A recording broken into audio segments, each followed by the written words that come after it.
Hi everyone, this is Mrs. Duncan. I'm bringing to you an example of writing a journal entry in response to what you're independently reading. This one focuses on a fictitious book, meaning the story is made up, it's not actually true, and we're going to focus on describing the setting your story takes place. When we think about the setting, I'm using the anchor chart in the PowerPoint to kind of help as a guideline of what's expected in your journal entry. But when we talk about the setting, it means the time, place, and environment of a story. But more importantly, we're going to focus on explaining how the setting affects what happens in the story and how the characters react to that setting. Both of those two pieces really do fit together and should fit together. And that's how we're going to work on writing this journal entry, by making those connections together. So when I start writing, I definitely want to make sure that I indent. And it's going to be important to my reader that they know what the title of my book is. So maybe someone else might want to read it. So I'm going to start, we indent, 2-finger spacing, and I'm going to start by saying in the book. Now I can't just say in the book, I actually have to give the title of the book. So I'm going to put a comma right there. Because it's the title of a book, we know that we definitely have to capitalize it. All the missing girls, and I think I could fit that in all the way to the edge of my paper. Girls, comma. This is just something small for you all to know, that when we are giving a title of a book, we don't put it in quotation marks.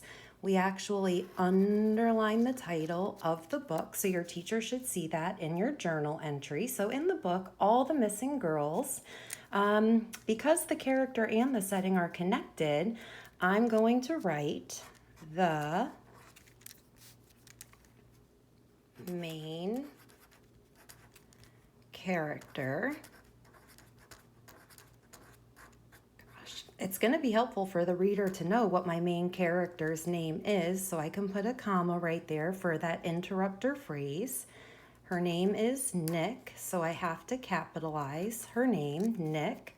I'm going to close that extra information off with another comma. We've been learning about that in the intermediate grades. And what does Nick do? She returns to, I have to go down to the next line, her hometown.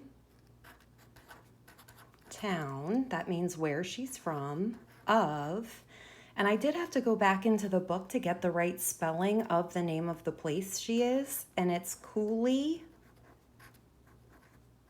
And I have to capitalize the name of the place, Ridge. It's 2 separate words. And that's the name of the town, but the state that she's returning to is North Carolina. So I'm going to capitalize N for North. I'm not going to be able to squeeze in Carolina with that small space that I have left, so I'm going to drop down and go to the next line. She returns to North Carolina. So she returns back to North Carolina. So now I've given my reader the setting. I've given the main character, her name is Nick. I've given the place that she returns to of North Carolina, but what I haven't done yet is actually explain what that setting is and how the main character connects to it. So when we think we're done, even just with that one quick sentence, think again, ladies and gentlemen, because we have to explain what that setting is and how it affects the character.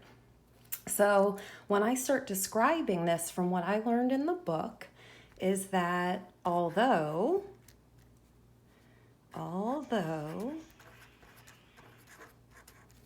the word, and I'm going to put the word cool in quotation marks because that's part of the name of the town that she's in, although the word cool is part of the town's name, I'm going to use an apostrophe right here and an S because that shows ownership of who the town belongs to, as part of the town's name. Let's see. The story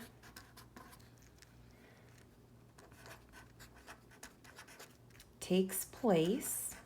We can start describing some of that environment. Takes place during the hot and it's not just hot in this place where she goes, it's hot and steamy months of summer. That's when the story takes place. Months of summer. That's the end of my complete thought. So I'm going to put a period, but remember, I haven't showed yet the connection of how this setting affects Nick or even what Nick has to do with that setting. So I'm going to continue. Why did Nick have to go there? So Nick's, I want to say Nick returns. Nick returns to, and I'm trying to keep the camera as focused as I can, but I'm using my left hand to record and my right hand to write. So if it bounces a little bit back and forth, sorry about that. So Nick returns to her childhood home, to her childhood home. That's where she's from. She's from Cooley Ridge, and I've started to explain that to the reader. At the base, the way that the author described where Nick's hometown is, it's at the base of caverns, comma, valleys, meaning low to the ground, and mountains. So I'm going to quickly write that. And mountains. So I have those three places where this story takes place. But now I really want to get into why that setting is so important. And I'm actually going to say that in my writing. The setting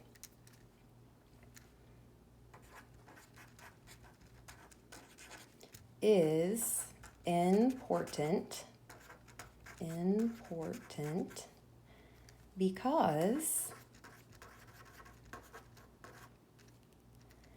it is, let's see, and it can't squeeze anything in at the end of that line, so I'm going down to the next line. It is here that, what happens? I'm trying to go back and think in my mind because I've been reading this book for a few days now. She finds herself, it is here that she finds herself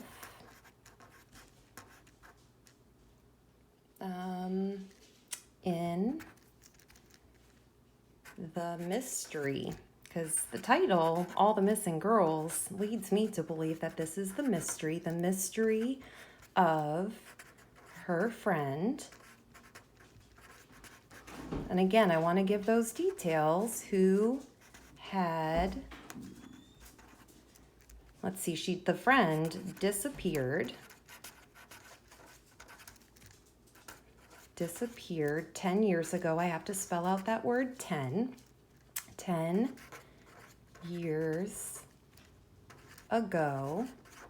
Now, it's not just enough that the one friend had disappeared 10 years ago, but when I kept reading, it's along with another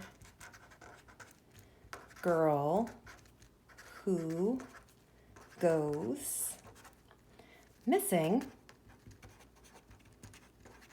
upon Nick's return. So because Nick has returned back to this setting, I'm wondering and kind of thinking ahead of, Nick is now back in this setting. Another girl has gone missing, so this is still quite the mystery. So I need to just explain one more little piece of information because it's important with the setting. So Nick uses those parts of the setting. She uses the town. And the town is Cooley Ridge. I've already told the reader that. She uses the town, woods, and caverns to, let's see, she wants to work out this mystery. I'm going to say unravel. Unravel the mystery of the missing girls. The missing girls.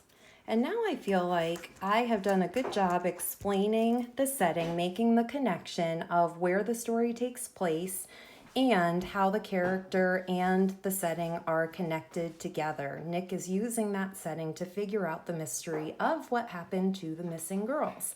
So when you're doing your writing throughout the week with this fiction journal entry, we should be looking for those details from the text, the connection between the setting and the effect it has on the main character or characters of your story. Happy writing!